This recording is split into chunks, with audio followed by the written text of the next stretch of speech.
I'm Judy Shaw for NYC Floor Talk.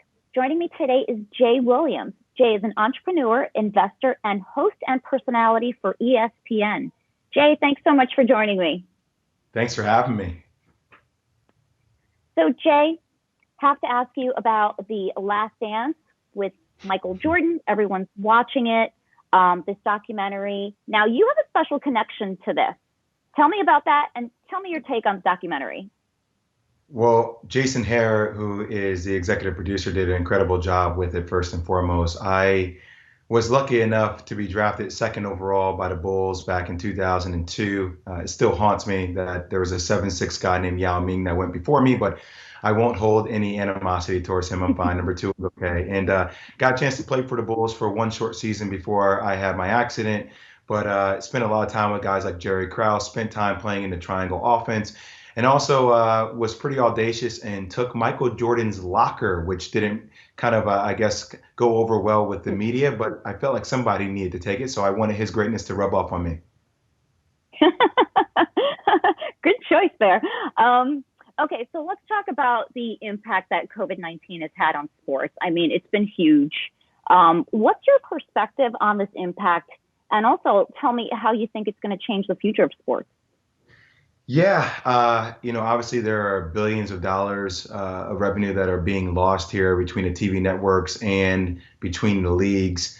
I think what you're seeing right now on the collegiate level, you have a lot of colleges and universities that are struggling with the fact that a lot of the way they generate revenue is based off ticket sales. So if school is not in session, you can't necessarily ask the student athlete to come back and participate and drive revenue for that school. So I think what we're realistically going to see is a diminishing of D1 sports. You're going to see things in jeopardy such as Title IX because the bigger sports in football and basketball subsidize other sports for the school. So that's going to be a challenge for colleges as it relates to the leagues. I'm not sure that we are going to have an NBA season or an NFL season. We may not see fans in stadiums until 2021. And as much as the NBA is trying to come back and play, the scalability that you would need, Judy, with testing would be astronomical. And then in relation to that, you have to think about what kind of public relations strategy would that be if there is lack of testing in our society for everyday citizens who are passing away from this COVID-19, but yet privatizing industries get access to all these different tests. That's something that Adam Silver has to heavily weigh. But I will say this, I haven't met a commissioner as progressive as Adam Silver. And as it relates to leaders within leagues, I really think he is extremely pragmatic. So I do think he ultimately will make the right decision. Mm-hmm. Now, you mentioned NBA. You talk about that. Now, NBA did recently announce that they were going to start to reopen their team facilities in areas where the shelter in place has been lifted. So now you'll see players that'll go back and I guess they'll be practicing individually, but you won't be seeing the teams practicing together. So, I mean, how will that work? I mean, do you think that makes sense?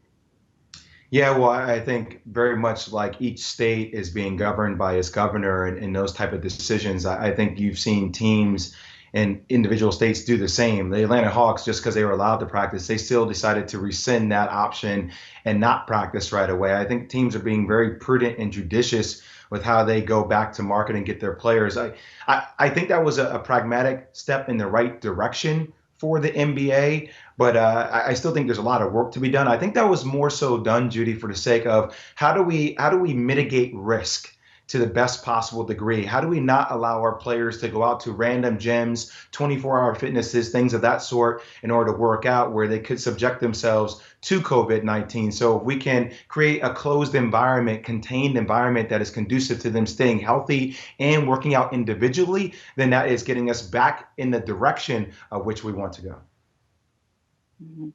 So, you know what, that also plays into mental health, right? I mean, right now with all of us sheltering at home, I mean, it's really testing our mental health. But I imagine that for athletes, it's really impacting their mental health. What are your thoughts there?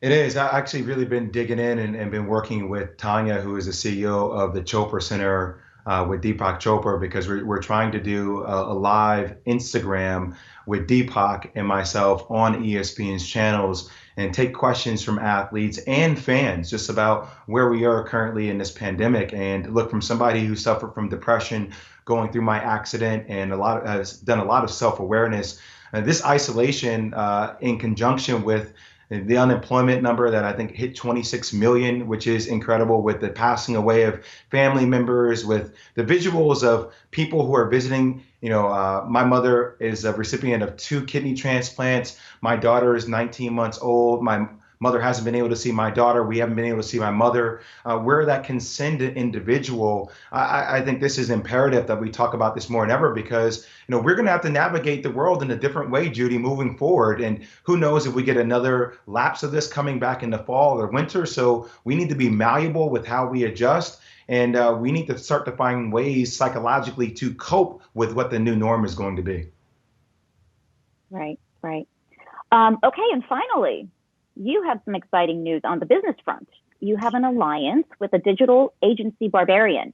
Tell me about that partnership.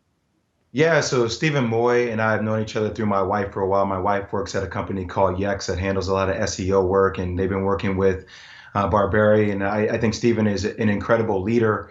And we're really trying to revolutionize, how the digital agency model is being handled. And I think my partnership with them, also working with a lot of brands. Before I started doing TV, I consulted with a lot of different brands. And also, I think this really helps us with my own brand as it relates to ESPN. We're at a pivoting point within our company. Obviously, you can see that with the stock price of Netflix and some of the challenges that I think we're going to have as a company.